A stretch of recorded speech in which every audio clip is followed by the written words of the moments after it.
We've got a big alert from the CISA. That's our cybersecurity and infrastructure agency. It's come down about a week or so ago. It's been going up and down. And of course, the tensions out there are causing problems. So let's talk about it.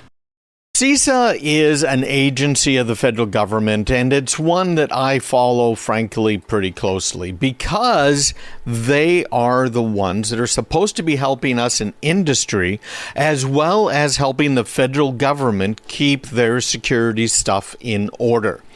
Now, are they? Well, yeah, they are.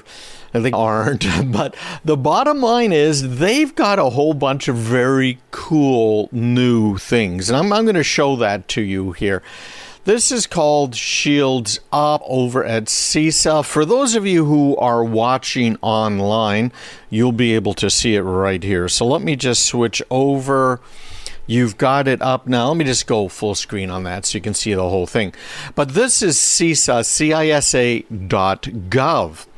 And they have a whole ton of cybersecurity resources there. One of the things I hear the most from people is just how freaking difficult it is to try and keep track of things, even understand the regulations, let alone learn all of this stuff. But you can see on their site, they've got training and exercises, summit that's coming up, combating cybercrime, and many other things. Well, what we're concerned about right now is this whole thing with Russia.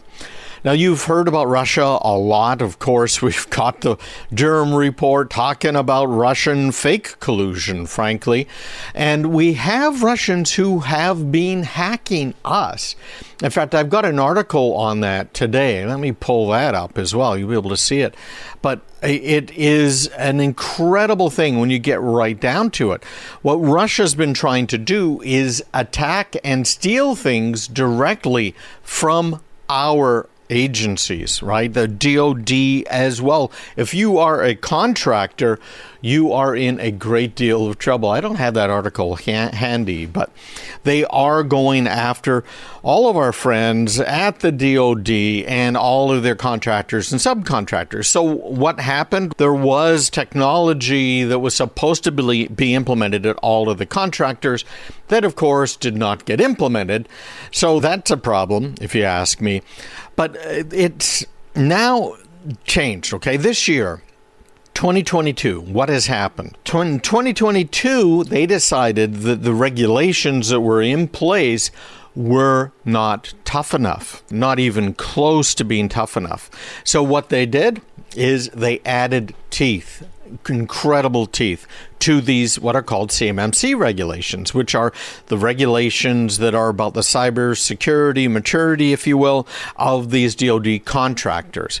So now we're looking at this article. I'll pull it up on my screen again here. That this particular one's from Security Boulevard, but it is warning about the risk of the Russians really hacking us. Now, that's nothing new. We've known about that for a long time. We've known that the Russians and the Chinese are both trying to get in. I have customers who I picked up after they'd been hacked. And in fact, in most cases, they didn't even know they'd been hacked. It was just something weird that was going on. So this alert's highlighting several cybersecurity vulnerabilities that these nation states and cybercriminals are likely to be leveraging. And they've outlined certain steps that organizations can take to reduce the risk. So what are those steps? I'm going to bring them up right now for those of you who are watching. But let me make that a little bit bigger. How do you do this? Well, they're saying, let's break it down. We want you to reduce the likelihood of a damaging cyber intrusion. Again, CISA.gov. If you want to follow along at home, CISA.gov. Validate that all remote access to the organization's network and privileged or administrative access requires multi-factor authentication. We're setting that up for a company right now, in fact. Ensure that software is up to date, prioritizing updates that address known exploited vulnerabilities identified by CISA. So you see that link that's right there? Well, that brings us to this massive database, if you will, of known vulnerabilities. 38 pages, 377 known vulnerabilities.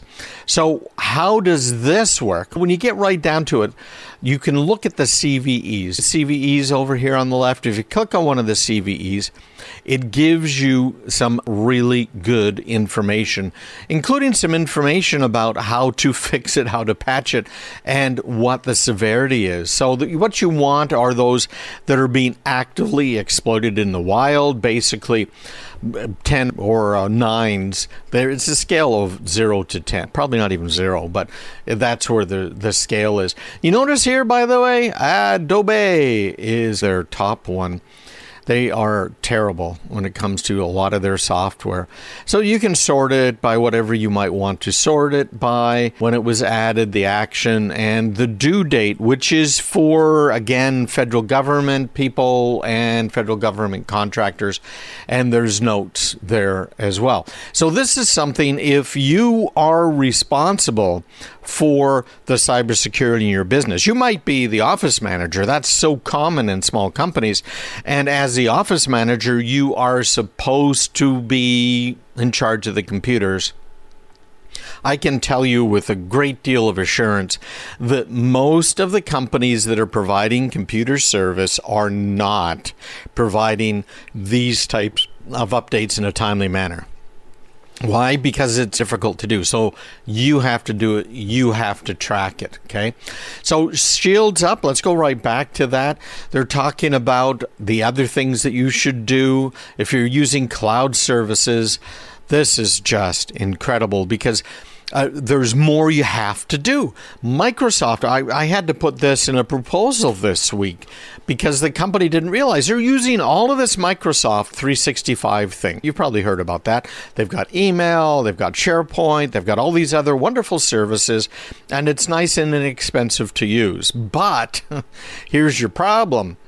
The problem is that these particular services don't provide you with backups. It's not a guaranteed data integrity. Any data loss is your problem. And Microsoft has been sued on this unsuccessfully so far, I might add. So just because it's in the cloud, not only does it mean it's not safe, it is just another word for someone else's computer, and it can be completely unsafe. So you got to watch it. You got to be careful. So CISA's warning about that. They've got this free hygiene service. Now, I applied for this. I'm going to pull this up again on my screen here for those who are watching live. But the hygiene service is very interesting because they say, hey, listen, we'll go ahead and do it. And these CISA cybersecurity assessment services are available at no cost. So who can receive them? Now, remember, I'm involved with the InfraGard program. In fact, I put together their training for 2 years. I established that whole program, training thousands of government and business sector people on cybersecurity. So you'd think they would respond to me. This is a huge program. Their people have probably even been on my webinars that I've held. They didn't get back to me. They say, okay, who can receive these free services? Well, federal, state, local, tribal, territorial governments, public and private sector, critical infrastructure organizations. Well, that's me. My clients, every last one of my clients is in a critical infrastructure service. Now, it can be a dentist's office. That's pretty critical. Just ask someone who's got an infection. I have other people who are in the DoD space. They're providing materials and also products, manufactured products to government contractors, etc. So did these people get a hold of me? Return my email? No, nothing. So you can have a look at this if you want to, but I got to tell you, it really turned me off from some of these CISA people. So anyways, you can sign up, but you can't get it, right? Take steps to quickly detect a potential intrusion. There's a lot of subsets here. You can see on my screen, or you can just go to CISA.gov/shields-up. I'll try and put a link to this in my newsletter this week. Ensure the organization's prepared to respond if an intrusion occurs. That's a very big one as well. You have to have people, you have to have drills, you have to know what's happening, when to do it. This is everybody, right? This is HR, this is your public relations people, this is your IT people, this is everybody all the way through the business. They've all got to be involved in this. Maximize the organization's resilience to destructive cyber incident. What has been happening lately coming out of Russia isn't just ransomware. It's they destroy your data. A very bad thing, if you ask me, and if you ask a lot of other companies out there. So you got to understand this. You got to be careful with this. Make sure you are following this rather closely, frankly. And this type of alert, it's there. It's going to be there for a long time. No question about it. Shields up. I like that. I think it's neat. Obviously, we got some Star Trek fans in the works. Or, I don't know. Does Star Wars have that? Yeah, they have shields, but I don't remember them saying shields up. That was a Picard thing, wasn't it? So there you go. Every organization's at risk. This is a big worry.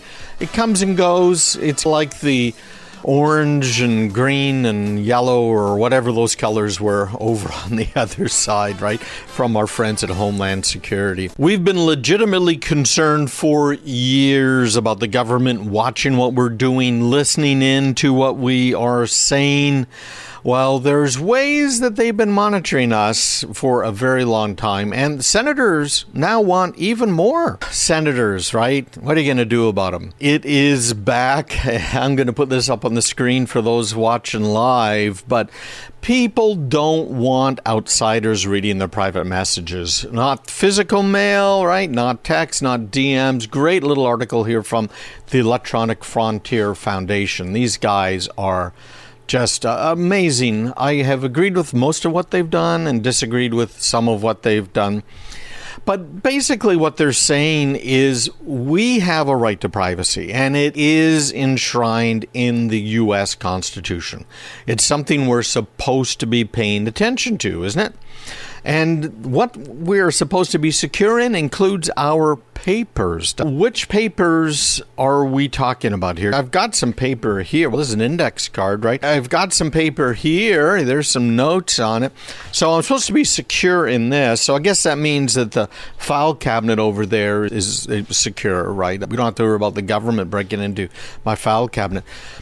How about these things? How about our smart devices, our smartphones? How about our computers, our laptops, etc.? Are we supposed to be secure in those? The Constitution doesn't mention those things. It's funny how some people look at the Second Amendment and say, oh, it only covers blunderbusses. It just doesn't cover any modern weapons. And yet at the same time, they'll argue the exact opposite way when it comes to being secure in our papers, because we are supposed to be secure with all of our communications. Senator Richard Blumenthal and Lindsey Graham, one's a rhino and one's a dino, right? Richard Blumenthal, a Democrat from Connecticut, and Senator Lindsey Graham, Republican from South Carolina, have reintroduced what's called the Earn IT Act, an incredibly unpopular bill from 2020. Now, it had a lot of opposition, which I think is fantastic, frankly, and the whole thing got dropped. But what the EFF is concerned about is that, in fact, this could end up being a massive new surveillance system. It would be run by private companies. You saw what happened with the filings in Washington, D.C. from the germ investigation, right? Private companies were being used by the Democrats to spy on the sitting president of the United States. Incredible, eh? So EarnIt would have a surveillance system run by private companies. It would roll back some of the most important privacy and security features in technology that are used by people around the globe. So it's things like using Signal, which is generally thought to be the best end-to-end private communications app out there, Signal. WhatsApp, which is questionable because it's owned by Facebook, but they say it's end-to-end encrypted. Just be careful about those things. iMessage on Apple is end-to-end encrypted, but Apple does respond to subpoenas and provides information, which, again, it's supposed to be able to do. But should the government be able to go to third parties to get into your private papers? That's a completely separate thing. But the Earn It Act could ensure that hosting anything online, we're talking about backups, websites, cloud photos, your voice messages, all kinds of stuff, is captured and scanned. This is really scary. Now, I'm going to put this back up on the screen because it's also talking about how this bill empowers the states and territories to put their own sweeping internet regulations into place and they strip away the critical legal protections for websites, apps, things like social media. That's the whole thing Section 230 was about. And we've talked about 230 on my show before. And 230 is double-edged.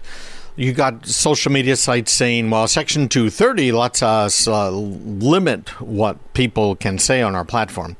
I would tend to think that it actually says the opposite, that they're not being held, they can't be held liable for what a third party says on their platform. So it's definitely not the same thing. And in fact, since they can't be held liable for what's said on Facebook or Twitter, etc., they should not be censoring it. Because if they start censoring it, now all of a sudden, aren't they a publisher? They've got editorials. So liability comes into play here. Yeah, they don't want that. But that's what Section 230 is all about. And there's been a lot of debate about that over the last 5 or 10 years. And there's arguments on the far left and the far right and in the center as to why it should go away and why it should stay. All right. So I tend to be on the I think it should stay side.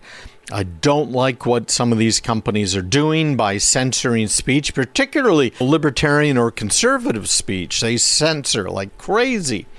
But the bottom line is, if they didn't have that, then how about the good sites that are out there, the Rumbles of the world, etc., that are trying to get a good message out to everybody and are protected by Section 230. If 230 went away, a company like Facebook that has billions of dollars would remain the only major social media site because nobody else could go in. They'd all be sued out of existence, and they could not conform to all of these government regulations. That's part of the reason big companies love big government. It makes it so they don't have big competition. Absolutely amazing. So this document here, that's the Earn It bill, is saying, and another document that came out from the bill's sponsors, that Amazon is not scanning enough of its content. Now, Amazon is the host of Amazon Web Services, and I've used them before. I still use some of their services. For instance, for transcribing the show, I wrote some code that uses APIs that go into Amazon and upload it and download transcripts and then reformat it for me. So I use some of those. But Amazon has the lion's share of what's called the cloud data services.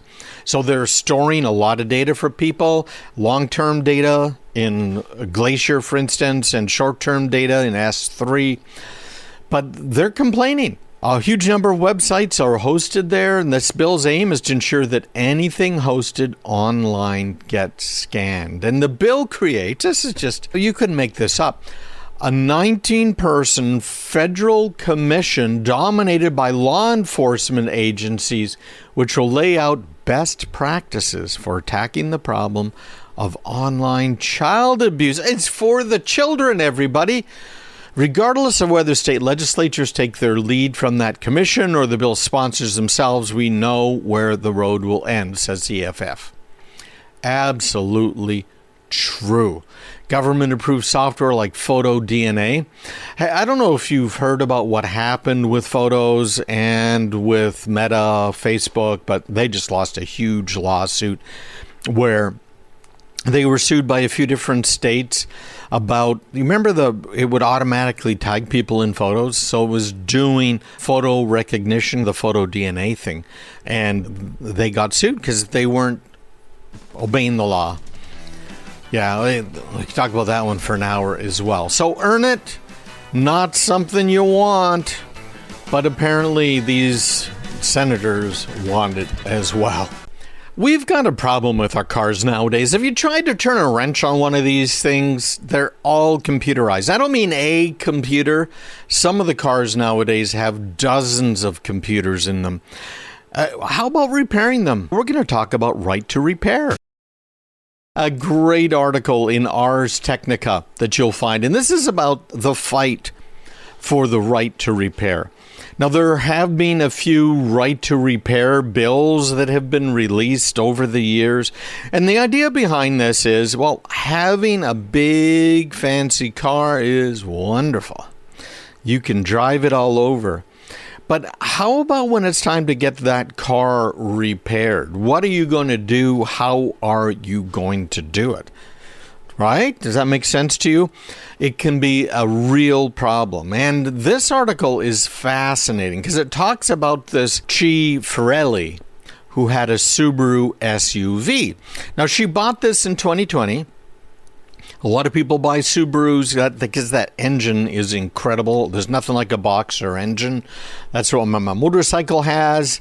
And I have 160-something thousand miles on my motorcycle. These Subaru engines last. Now, the electronics, the motors, the electric motors, a different story. There are other problems with Subarus. But it made her feel safe. So off she goes, right? Like Volvos, people buy those for perceived safety as well. I have some issues with those. But her husband, Mark, decided to purchase his own car last summer. So they went to the Subaru dealer near their home in southeast Massachusetts. Now, here's the catch to all of this. Massachusetts passed a right to repair ballot measure that was approved overwhelmingly in 2020. So what that means is that all of the vehicle manufacturers have to use a standard computer interface in order to do anything on the car. The idea being that you can take it to a regular mechanic that can read from that wonderful little port under your dashboard, can maybe do a little bit of reprogramming of the car, and not have something different that they have to buy, like for almost every car. I know I have, for quite a few years, a Honda dealer as a customer of mine on the cybersecurity and computer side. And I ended up having to help Honda's headquarters in Japan fix major problems that they had with this little computer device that they were using to fix the cars. So there they are trying to fix them, and the device just isn't working. And the device has to be constantly upgraded because there's bugs in their software and there's new features in the cars, so it has to be upgraded and updated and everything, right? So the idea behind right to repair is we can't have everybody out there constantly trying to upgrade their hardware in order to talk to the car. And they shouldn't have to buy multiple pieces of hardware for a single family of cars, let alone multiple pieces of hardware to cover all cars. So Massachusetts voters did the right thing, right? Because they said, no, we want the right to repair our cars. You can't keep us out of them anymore. So that's when Chi and Mark had a bit of a surprise, because they went and bought a Subaru in Mass, another one. And then they found out that the Subaru telematics system and the app that went along with it, and that includes remote engine start, it gets cold up here in New England, no emergency assistant, no automated messages, tire pressure was low, oil needed changing, none of that was available. Now, if they had, remember, they were living in southern Mass, southeastern Mass, but they could have gone just over to Rhode Island or up to New Hampshire and bought that same car and would have had all of those features. You see, what happened is Subaru said, we cannot support this right to repair because that means we have to have basically a different car for mass. Now, this isn't the first time we've seen this type of problem before. California and Massachusetts have both had crazy, if you will, laws on the books for a long time defining, oh, wow, you can't have diesel because it has this too many particulate matter, piece of matter in it, and it has to have this kind of mileage, overriding federal regulations, by the way. So that's not the first time. Now, I'm in New Hampshire, live free or die is our state motto, and all of the states around us have effectively banned diesel vehicles. New Hampshire hasn't. We could get into this a lot, but basically a diesel vehicle is every bit as clean and non-polluting as an electric car. In fact, it's less polluting when you consider the lifetime of the vehicle and the manufacturing of the cars, okay, with the batteries and everything else. So they were pretty upset about it. And this article at Ars Technica talks about this a little bit more. It says, Subaru disabled the telematics system and the associated features on new cars registered in mass last year as part of a spat over a right to repair ballot measure, as I mentioned before. This open data platform that they're talking about here in the law doesn't even exist yet. We've talked about laws before and how really the law's either a few steps behind technology or they try and get in front of technology and just mess it up like they have with nuclear power, right? The new nuclear, the fourth generation, is just amazing stuff, and yet they've really messed. It says that it doesn't exist, and automakers have filed suit to prevent the initiative from taking effect. So first Subaru and then Kia turned off telematics systems on their newest cars en masse, which has really gotten some people upset. And here's the quote from them. This was not to comply with the law. Compliance with the law at this time is impossible, but rather to avoid violating it. Now, isn't that interesting? Because again, companies and people have to do things to avoid violating, okay, I'm going to say it, stupid laws. So, interesting stuff. This is just the latest dispute in this whole thing about the right to repair. What should you be able to do with your car? What shouldn't you? Now, I've got some really bad news if you're a right to repair advocate, because all of the newer cars that are coming out, particularly these electric cars that they love so much in Massachusetts, these electric cars are going to be sold as a base model. And then what's going to happen is you pay monthly in order to have certain features turned on. If you follow Tesla, Tesla has done this thing where it's okay, $6,000 and you can get the auto drive system. And of course, they still don't have the fully autonomous driving. And then they raised it to $8,000. I think it's $10,000 now, or maybe even $12,000 for it. And they decided, okay, instead of that, we're going to change it. And some of these companies, I think it was, I'm not going to mention anything because I'm not absolutely positive, but some of these car companies have decided, oh, you know that remote start that you paid extra for when you got your car? Unless you pay us $8 a month, you're not going to get the remote start. So think about that for a few minutes. Your car's going to have the ability to drive autonomously. It's going to have the ability to do all kinds of wonderful things, but you won't be able to use them unless you pay your monthly fees. Talk about right to repair. All right, hey, I have a weekly newsletter, and that newsletter has little bits of training for everybody, business or otherwise, but you have to sign up. Go right now to craigpeterson.com. About Meta, and that Meta has been busy making changes because Meta is really Facebook. And if you've been paying attention, the Meta is in big trouble. Huge stock drop. Meta, oh my, where do we even begin? Mark Zuckerberg and company have known for a while that their company is going to be in trouble. Meta is the parent company of Facebook, just like Alphabet, right? The parent company of Google. So it's almost like a reverse merger. They move them around. So Meta is now the company that owns Facebook as well as other properties. And what Facebook has been doing for years now, over a decade, is buying potential competitors. If you have enough money in the bank, you can just go ahead and spend that money to buy competitors. Then you don't have to worry about competing with them. Look at Insta, look at WhatsApp, look at many of these other things that Facebook has acquired over the years. And what they're looking for, of course, and always have been looking for, is eyeballs. And they want to know, what are those eyeballs really interested? They've been doing a good job at that and have been really sucking a lot of data out of us. And I don't need to really say this, but hey, listen, if you're not paying for it, you are the product. They suffered their biggest one-day wipeout ever this year. This is an article from our friends at the New York Times.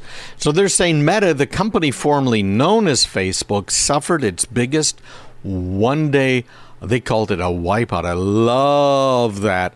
As its stock plummeted 26% and its market value plunged by more than $230 billion.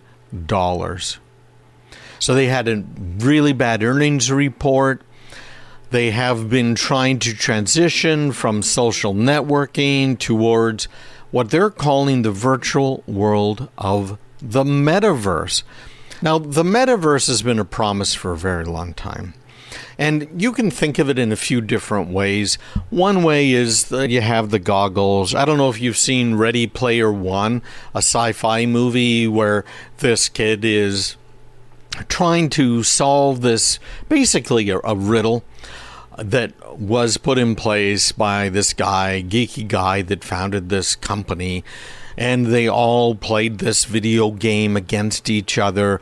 And they had not only the goggles, but they had a whole suit so they could feel what was going on. Ready Player One, very cool. So that's one idea of the metaverse, which is you don't have to live in the real world. You can just live in this virtual world. And that's exactly what they did.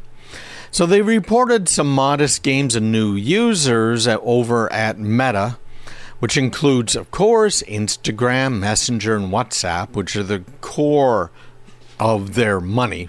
Lost about 500,000 users over the fourth quarter. How is that? Quarter to quarter, 500,000 users. So that's the first time they've had a decline like that in the company's history. And frankly, Facebook was such a darling of the stock market because they were continually growing. It was like the perfect bet. There's no way you could lose money investing it in Facebook. And yet, in fact, what did they do? They lost money. They lost a lot of the money. Now, executives over at Facebook are saying, hey, listen, we can grow this company more. We haven't even done anything with WhatsApp. They're running it. You might remember back in the day, WhatsApp used to charge $1 a year. Now, that doesn't sound like much, but when you have 100 million members or more, yeah, that's a fair amount of money to run a small company that has, I think it was like 50 employees at its peak here. So they're saying over at Facebook, we could start inserting ads into WhatsApp. We could start monitoring communications. What? That's why I don't trust WhatsApp. There's a lot of things we could do. We could generate a lot of revenue from WhatsApp users. They're also looking at whether Meta's other top apps like Instagram might be getting to the top of their user growth. Now, I've been talking with a couple of people that are in one of my mastermind groups, and they've been talking about how they found their businesses have grown very well using Instagram advertising, and not just advertising, organic stuff where they post things and people find it on there, which I thought was kind of interesting because we're all pretty much in the business to business world, and they really like it. So I'm going to try it out too. And if you've used Instagram and been success with it for your business, I'd love to know. Just drop me an email, Craig at me at craigpeterson.com. Mainstream.net is my main business, where I do the CISA work, the Chief Information Security Officer stuff. So Apple introduced what they're calling app tracking transparency. This is a pretty big deal. Put this up on my screen so you guys can see it. But Apple made some changes to iOS. And what it's doing is trying to wall off its Safari browser from tracking software that's out. What does that mean, frankly, to somebody like Facebook? It's going to be very hard for marketers to be able to figure out who is doing what when. Now, to top that all off, our friends at Google, who also make money from us and our eyeballs, our friends at Google have said, we're not going to use the pixels we used to. And what Google is doing is, instead of tracking you as an individual user, they're going to put you in a bucket with a whole bunch of similar users. So in other words, not much of a change on Google's front, but enough of a change that it has made investors more than a little bit worried about what the future holds, because Apple's blocking their access. People, you guys, right? How many of you guys attended those webinars I did on how to disable tracking on your computer, on your browsers, etc., when you're going online, right? A lot of you guys did. So we don't want to be tracked. We don't want them to be tracking us. And again, how do they make their money? They make their money by tracking us, and that is precisely what they've been doing. So no wonder that our friends at Meta had a terrible, no good, very bad week earlier this year. So Apple's limiting it. Google is stealing online advertising share, because remember, Google has ads all over the place. They're on all kinds of platforms online. It's not just on the one Facebook site, for instance, for Facebook. So in Google's earnings call the same week, Google reported record sales, particularly in e-commerce search advertising. You know, where you go to Google and you're searching for something that can be bought online? Yeah, that's particularly where they made money. Very same category that tripped up Meta in the last 3 months of 2021. So Google's not heavily dependent on Apple for user data. He said it was likely that Google had far more third-party data for measurement and for optimization purposes than Meta's ad platform. All of this great information here, New York Times article. I've got it up on my screen so you can see it. Next one, TikTok. They have been stealing young eyeballs like crazy. TikTok has been very popular. It is unfortunately owned by a Chinese company, and there has been a lot of talk lately about how TikTok collects our data and we don't actually know what they do with it. But we do know that it's in China, and all of these businesses in China ties to what? Yeah, the People's Liberation Army, the Chinese Communist Party. They have more than 1 billion users on their site, and the videos are addictive. Like, one of my kids forwarded me one this morning. I was happy I didn't have to download the TikTok app. I was able to watch it on my web browser. It was actually quite funny. But it has been an amazing competitor for Meta's Instagram for eyeballs and attentions. People, by the way, have also been, business friends I know, have been making some pretty good inroads using TikTok advertising. So what does Meta do? They can't buy TikTok, not for sale. So they introduce something they call Reels. And if you're on Instagram, you'll see Reels ads, been very prominent, R-E-L-S. Yeah. It's currently the #1 driver of engagement across the app. So Reels is attracting users. It isn't making money as well as Instagram is. Stories in the main feed make way more money for them. And spending on the metaverse, according to the New York Times, pop that up on my screen again, is bonkers. So Zuckerberg is thinking that the internet's next generation is this metaverse, this wonderful world of who knows what, that he's willing to spend big money on it. And I'm highlighting this on the screen from New York Times article because the spending amounted apparently to more than $10 billion last year. And Meta is going to spend even more than that in the future. And there's no evidence that it's really going to work. What's going to happen? Now, we also have, of course, the specter of antitrust laws here in the U.S., various similar laws in Canada. It's the Anti-Combines Act in Canada. But the same thing in Europe. They have already been sued. They're going to be sued again. So Meta is in meta trouble. And we'll see what ends up happening with these guys. But this is really interesting because, frankly, even though Zuckerberg says they're not a monopoly, regulators are disagreeing, and I agree with the regulators for once. All right, hey, visit me online, sign up for that newsletter, get all of those free little trainings every week, and a whole lot more. CraigPeterson.com. Data breaches are a very big problem. So what do we do about them? What are they? That's the first step, right? You got to know what you're protecting, and you got to know what the attacks are. So we're going to talk about that. What has been the case in the last 12 months? The 3 most common causes of data breaches in 2021 were, this is according to Dark Reading, #1, cyber attacks. And we're going to talk about those different types of cyber attacks. #2, human errors and system errors. Those are very big ways to get attacked and get breached. And physical attacks was the 3rd one. Now, what do all of those things mean, and what are they doing? We know the Russians and the Chinese are trying to get our information. In both cases, it's espionage. In both cases, they want to see the information about our military, what the military is doing, and how they can really steal our secrets. Look at the newest fighter in the Chinese Air Force.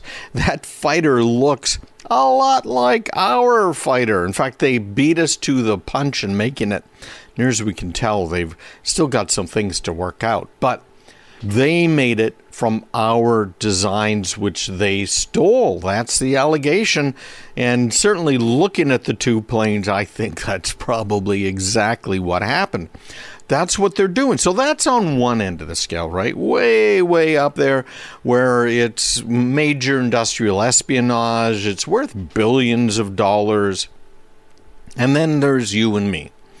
So from the you and me standpoint, what are they looking to get? On one end, they just want to cause chaos and confusion. We know, for instance, during the 2020 election cycle, there were a lot of social media posts that were not legitimate. They weren't real. They were all fabricated.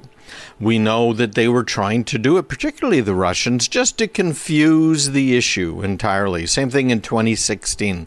We can expect a lot more of that as elections go forward. So that's one thing. How can they do that effectively? Well, they need a lot of computers. How do they get their hands on a lot of computers? Well, simple. They steal them. So what they want to do is get their hands on your computer, on my computer. And once they've got their hands on our computers, now they can use them in order to do posts online. So it's going to look like it's in 123 Main Street, downtown USA, because it is. They're using your computer to do these posts. Now, the other thing they'll use your computer for is to hack other people and other people's computers.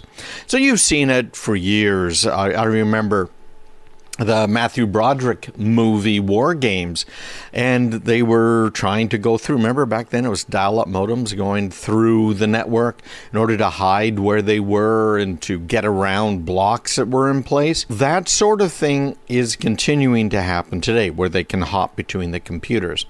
But some businesses, for instance, have been hosting videos of just horrific things that are being shared by bad guys, jihadists over in the Middle East, the people all around the world.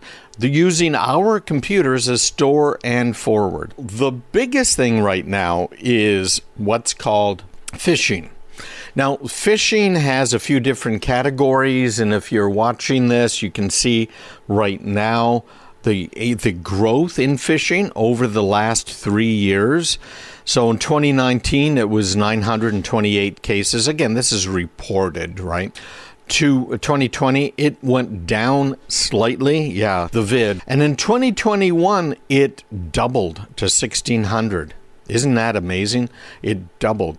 So there's phishing, there's smishing, and there's email compromise. That amounts to the biggest amount of hacking that's happening. So what does that mean? What is this big hacking that's going on? It's pretty simply put.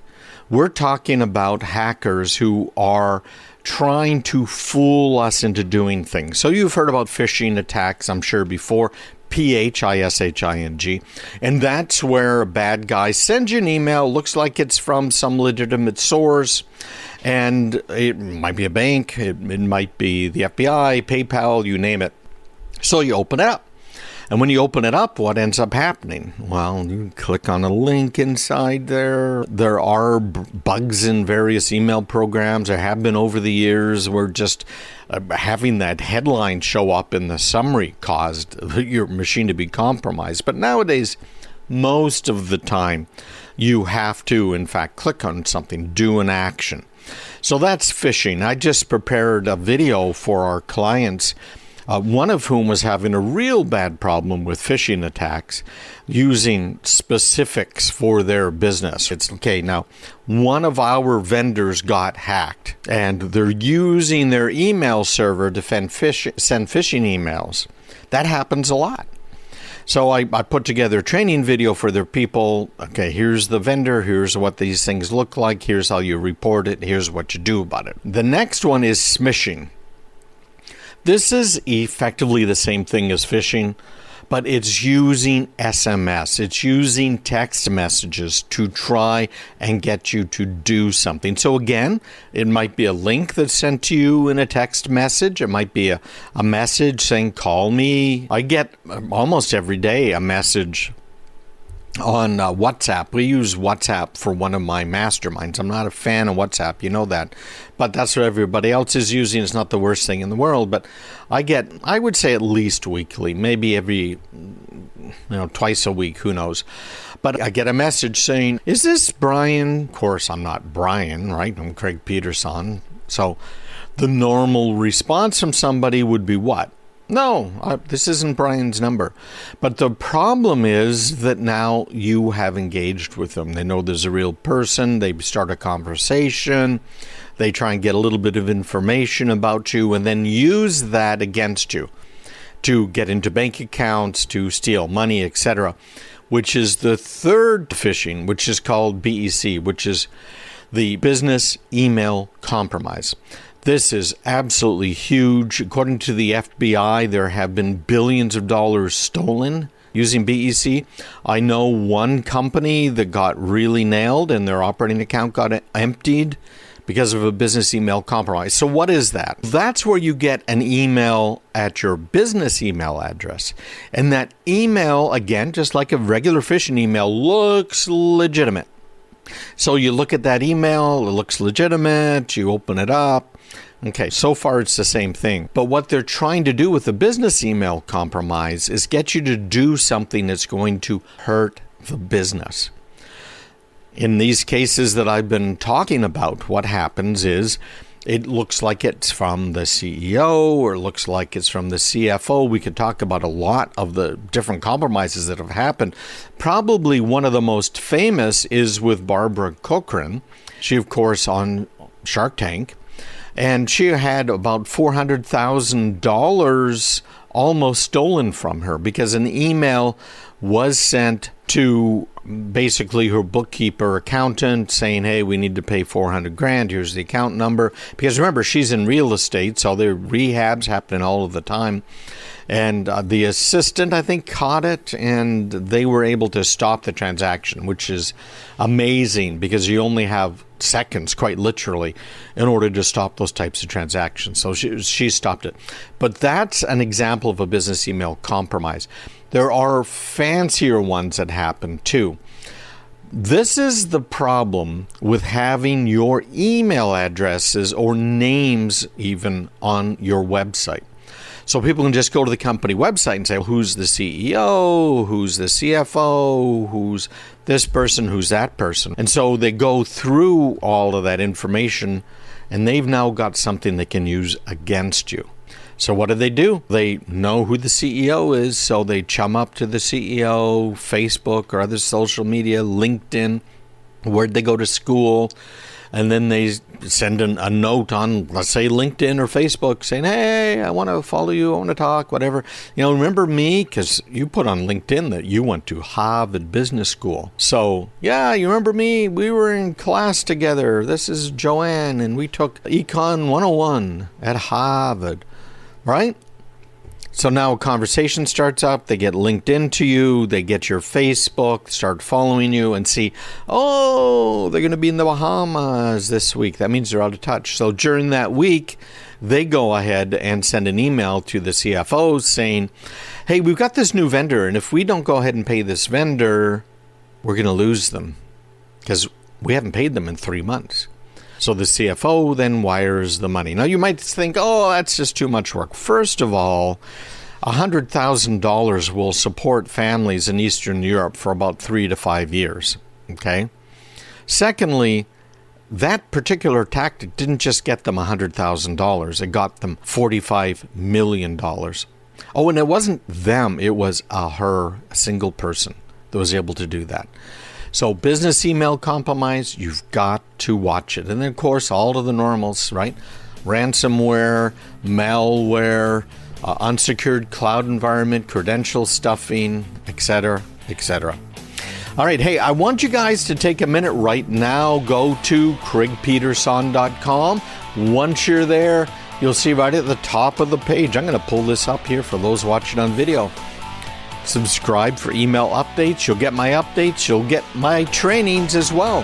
craigpeterson.com. I'm a Mac fan, and being a Mac fan means that I like Macs. And a lot of people like Macs because they are typically safer than a Windows computer. But now that they become so popular, hey, they're a target too. So here's your problem, as they might say. Macs are starting to see the heat. In this case, the heat they're seeing is something called Update Agent. It has been around a while, and many people have downloaded it. And I've known about various types of Mac malware over the years. Some of them worse than others. The one in particular that I'm thinking of, a friend of mine paid for this stuff that was supposed to keep his Mac clean. So first of all, if you're looking for some anti-malware software for your Mac, I prefer what Cisco has. It has a very nice advanced stack that you can use. But in addition here, you can use, if you can't get the advanced Cisco stuff, you can use Malwarebytes. It is quite good. Now, historically, one of the main reasons you want to protect your Mac against viruses, including Windows viruses, is that your Mac can potentially spread a virus to a Windows machine. So let's say the virus is sitting there inside an Excel file, a Word file, some other document, whatever it might be. So that virus is sitting inside of there. It's not going to hurt your Mac. It's a Windows virus, right? So now you send the file to somebody else, and now they are on a Windows machine, and they are susceptible, they get nailed with it, okay? So that's been the main reason historically you want to make sure your Mac machines are clean. Cisco on the Mac Advanced Malware platform does look for Windows malware, okay, as well as something that might be affecting a Mac. But what we're looking at here right now over on darkreading.com is a piece of malware that is specifically aimed at Macs. And it's interesting too, because it isn't just Macs. It actually has multiple versions that include our friends over on the Windows side. So it's called Update Agent or Wizard Update. And it is malware that, as always, it seems, is pretending it's legitimate software, right? Support agents, video software. It's been around for a couple of years now. Adobe Flash, not only was it a serious security problem, but Adobe Flash, as it turns out, was used to spread a whole lot of malware here over the years. So they've constantly updated this thing. They came up with a new version in October. They've been sending it around using Amazon and CloudFront in order to do it.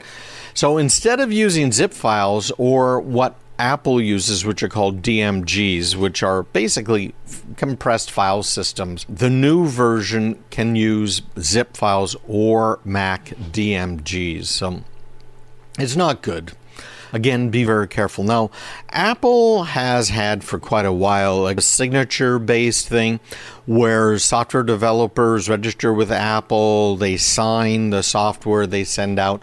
But there are ways around it, and some of the hackers have been exploiting those ways. In fact, this version is the 5th version of this Update Agent and Wizard software, okay? So be very careful with it. Don't think that because you have a Mac, you are guaranteed safe, because you're not. But they're also talking in this article about Jamf. Now, Jamf is a great piece of software for managing your Macs. We use IBM's MAS 360 for our clients, and it lets us do mobile device control as well as for desktops. If you're a CISO, how valuable something like that really can be. Apple has their own thing built in. If you have Meraki equipment, they have their own lightweight controller as well. But Jamf is very well known in the industry, and it's one of the better ones out there. Jamf was showing in research last year that adware is continuing to be a much bigger threat to Mac users than most other types of malware. Now, what is that? What are we talking about here? Adware is where a piece of software gets onto your computer and shows you ads. That's one type, right? There's other types of adware as well. The most malicious types being they will run as JavaScript inside your browser, or sometimes they'll run as an extension. That happened to one of the extensions I loved for Chrome, and I used it all of the time, and someone bought it and turned it into adware spyware, okay? So on the Mac front, it's very hard to get a legitimate piece of nastiness like ransomware on your computer. You actually have to go out of your way to allow it to get installed.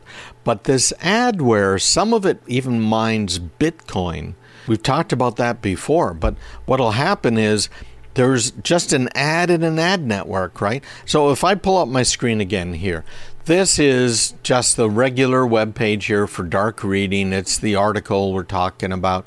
Here's some sponsored content. It's actually for 1Password, which is something I really... If you look down at the very bottom of the screen, it's kind of hard to see, but it's the link to this takes you to adclick.g.doubleclick.net. See that down there on my screen? So that particular URL now is going to track it. See how long that URL is? It has all of this other UID type stuff on it.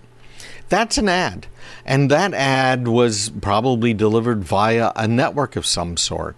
These editor choices things, these are not ads that are purchased. These are probably coming from Dark Reading itself. Who knows? But this Menlo security ad is an ad. You click on it, you can see again, this is doubleclick.net.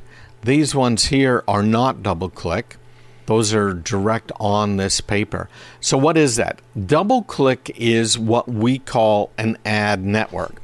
So if I'm an advertiser and I want to get in front of people who really like technology, maybe they visited the 1Password page, which I've done, right? So I go to the 1Password page, it deposits a cookie on my browser, now I'm on dark reading, and on the dark reading site, what's it going to do? The ad network is going to show me an ad for things it thinks I'm interested in, 1Password.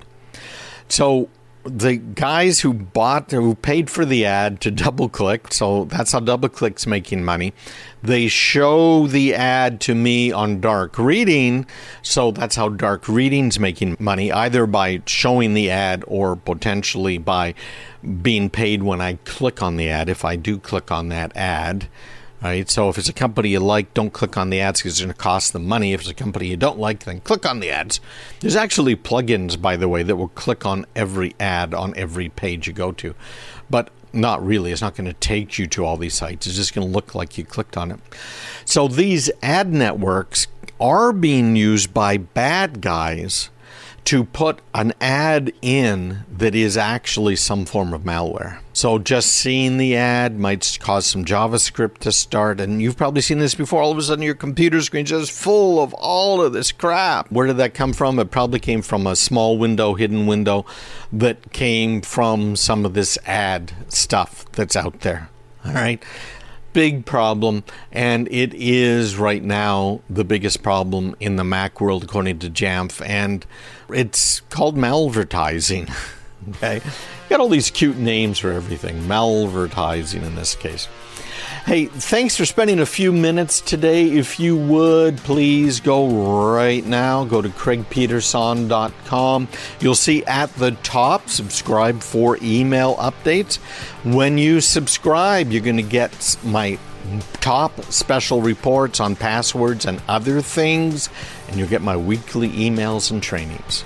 Stick around. Cloud security, wow, what a mess. If you are using any of these services online, you probably have a cloud security issue. That means your websites too. Security pros like myself are very frustrated by what we loosely call the cloud. So the cloud is just a name, frankly, for somebody else's computer. So you might be using a cloud, for instance, based Salesforce.com system. You might be using your email, Hotmail, Yahoo, right? You might be using Microsoft Mail. There's a lot of them out there, and they're all cloud systems. So being a word for somebody else's computer, that doesn't necessarily mean that somebody else is backing it up or that they're providing adequate cybersecurity for it. So we've got an article right now, again from our friends at Dark Reading, Robert Lemos, about why security professionals are frustrated with cloud security. So more and more companies are moving their operations to the cloud. And because there are so few people available for cybersecurity, they're really getting in trouble. Okay, they're really getting in trouble. There's a lot of security data that just never gets looked at. It's full-time jobs for people, depending on, again, how much cybersecurity they need. So many false alerts. And we've got warnings from the feds now that are probably going to continue forever about cybersecurity breaches that they're seeing and they're thinking are going to come.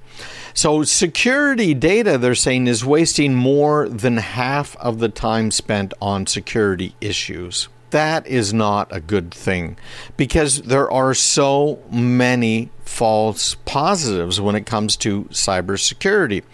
So how does the basic cybersecurity work? For instance, if we were to look at one of the firewalls that we maintain for ourselves or our clients, you would see attacks coming up every few seconds. I can show it to you on just one little machine.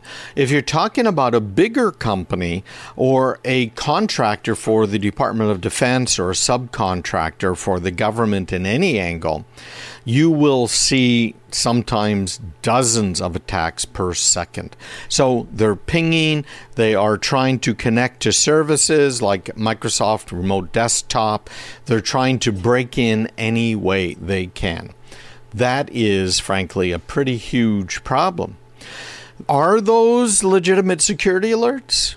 Well, yeah, I guess they are. I have stuff set up so that if someone is trying to, for instance, log in remotely on one of these remote type protocols and they fail 3 times in a row, they are automatically added to the firewall. Automatically. And they are banned.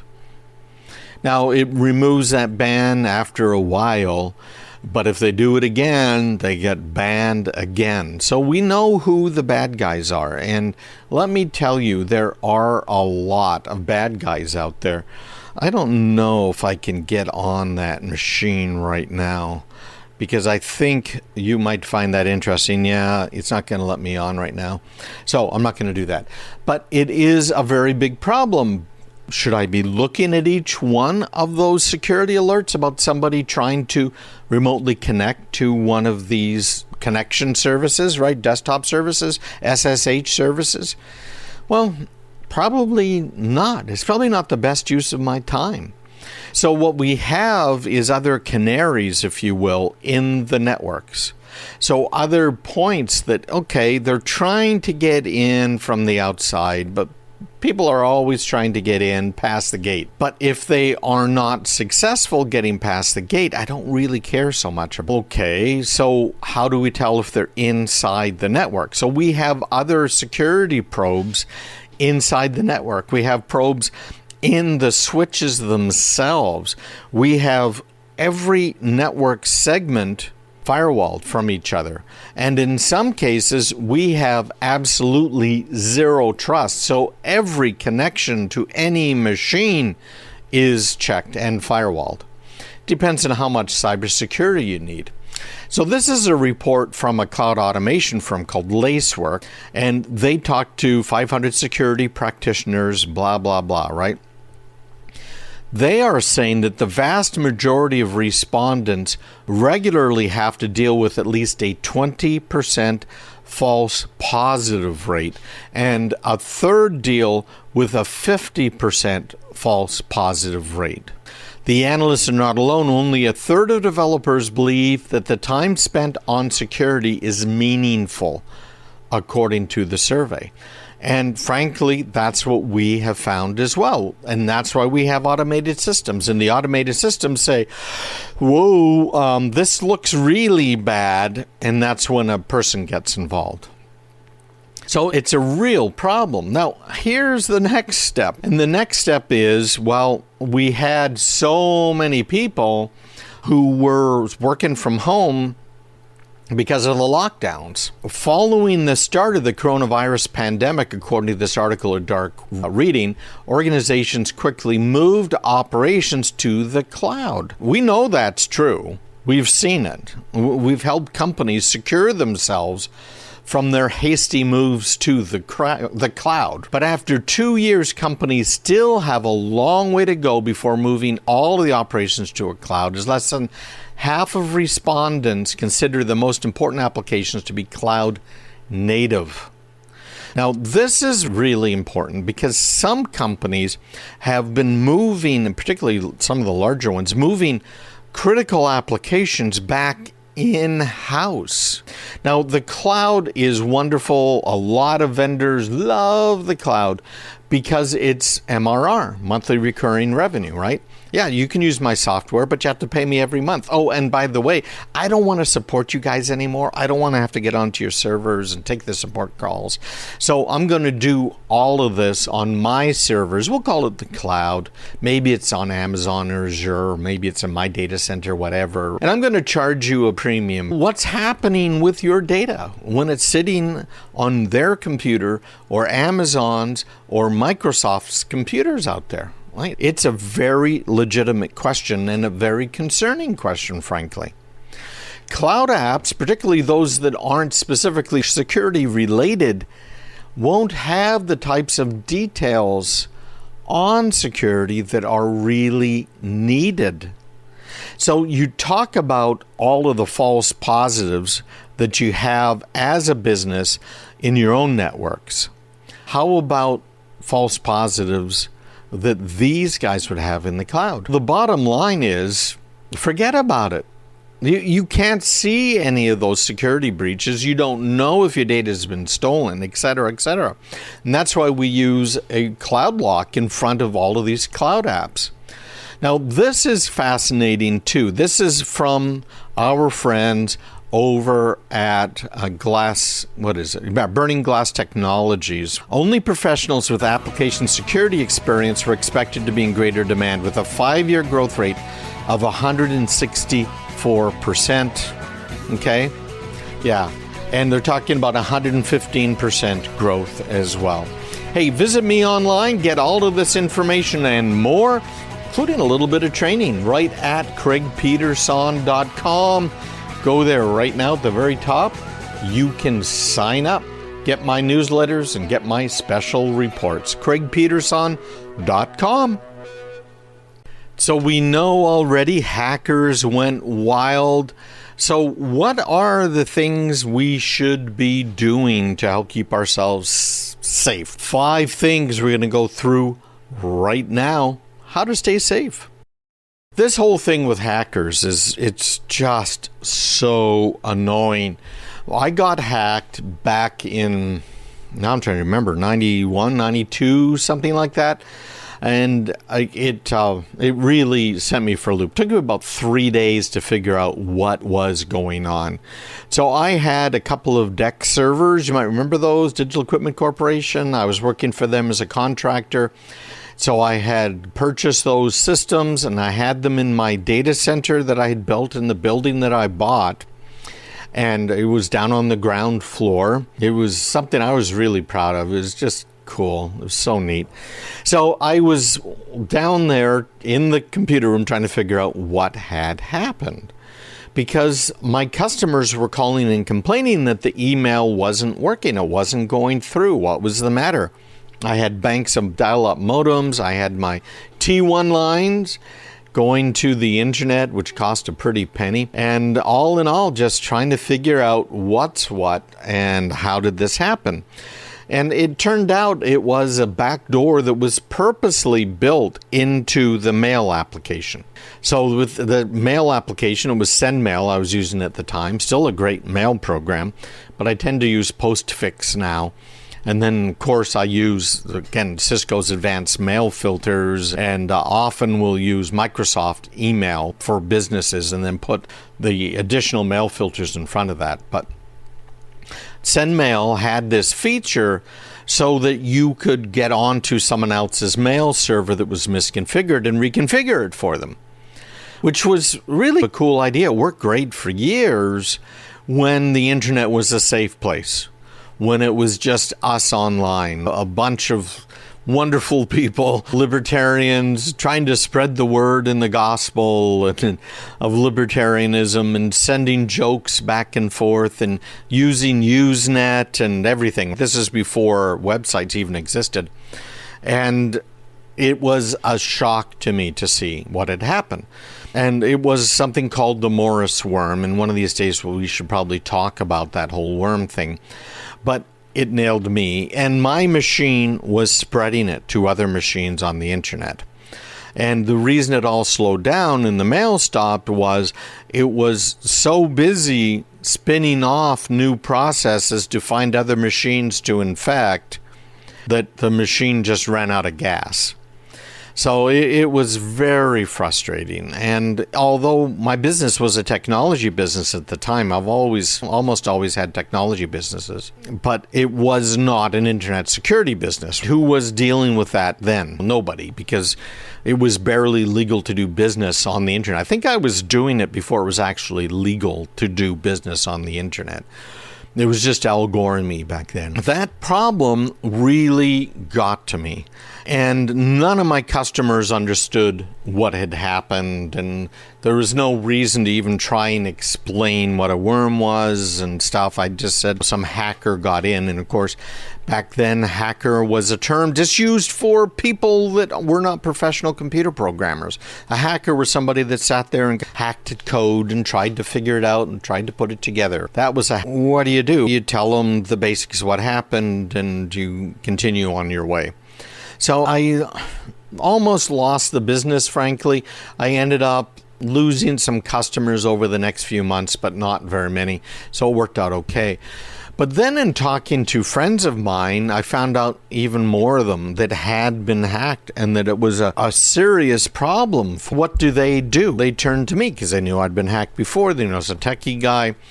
And I went on and I built some big internet systems. I built the largest website in the world at the time. And it was, you might be familiar with it, Big Yellow or yellowpages.com, any of those sorts of platforms.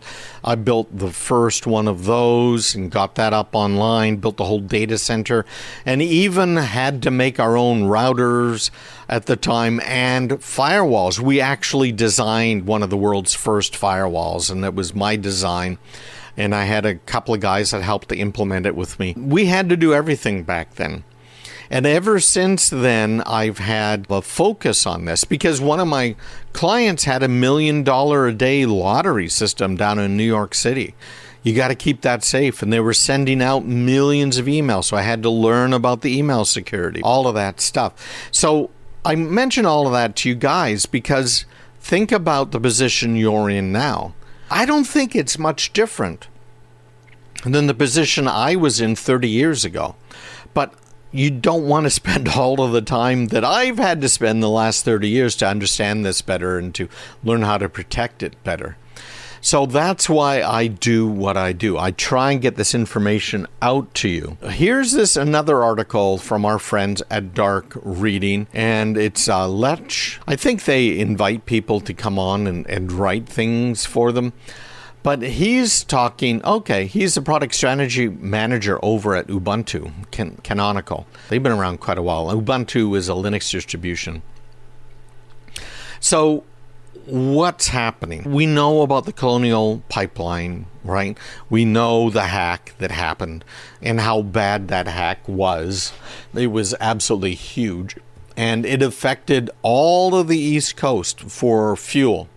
Every kind of fuel you can think of. A real big problem. Russian-linked hackers that broke into this, okay? Probably the largest hack ever on a U.S. utility system. I'm pretty sure it was. SolarWinds, another big hack. They hacked companies that were providing services to businesses, including security services, right? That's why we don't use them. And we reported serious security problems to them a year and a half before they were hacked. Did they fix them? No, they did not. So this article goes on to talk about how through September in 2021, there were about 1,300 breaches in the U.S. Again, these are reported breaches, okay? And they broke the all-time record last year. No two ways about it. And then President Biden in 2021 came out with an executive order that is forcing now the federal government to eventually become secure, and Department of Defense and the Department of Defense contractors, okay? Very big problem. He's trying to fix it. Of course, Trump tried to fix it, and President Obama tried to fix it. Everybody's tried to fix it, and so far it just hasn't happened. And our typical IT teams really are struggling trying to stop some of these intrusions, including the more sophisticated ones, which are the intrusions that tend to be coming from nation states. The intrusions that are coming from China, Russia, North Korea, and Iran. Those are the main guys that are coming after us. So what are the things you can do? And I'm going to explain these kind of briefly. You can, of course, look this article up yourself, but it is on Dark Reading. And if you're watching this on video, you can follow along a little bit. Zero trust is the first thing. That is the new, if you will, kid on the block, or newer, when it comes to cybersecurity. Because what it does now is it assumes all traffic on your network needs to be monitored closely because it could be a threat. So at the very least, you're monitoring all of the traffic. We do that for our clients as well. And you can get into very sophisticated firewall rules, which again, we have to stop certain applications from being reachable from machines they should not be reachable from, okay? So there's no silver bullet to put zero trust in place or even to make it work, but you need to do it. So if you're responsible for cyber security in your business to some degree, check out zero trust. Next one, what data assets do you have? Because you need to protect them. This particular article is calling them a software bill of materials. But you need to know what you have to protect. What software are you running? What data do you have? What data is controlled by regulations, federal regulations, etc.? You have to know all of that. You have to secure it properly. You need automated vulnerability management. That's why we tie into the biggest real-time database of hacks going on in the world. And we use that in real time again to protect endpoints and to protect network points. Secure configuration, that's another thing we do. I'm going to probably have this as part of a webinar, if you will, or at least a course. There's about 250, that many changes you have to make to Windows to try and secure. In fact, I have behind me this book. It's probably about 5 inches thick. It's a binder on how to secure Windows 10. And it's gotten even bigger with Windows 11, okay? And you have to be aware of the regulations you have to comply with. Now, at the very least, every last business out there needs to comply with what's called the NIST CSF. I'm helping another company right now gain compliance with this. This is the National Institute of Standards and Technology Computer Security Framework, NIST CSF. It is the basics out there. There's others that get more complicated, the CMMC, the PCI, DSS, HIPAA High Tech, right? We can go on and on, but those are the 5 things. Zero trust, know what data you have, what software you have to protect, automatic vulnerability management. I'm telling you, you're not getting that buying something from Best Buy or from a big box retailer online. Secure configuration and regulatory awareness. Hey, thanks for being with us today. It has been fun. I enjoy sharing this. And I really realized that this morning even more. This is a blessing for me. Hopefully it's been a blessing for you. Check me out, go online and get my newsletter, craigpeterson.com, and have a great week ahead. Take care. Bye-bye.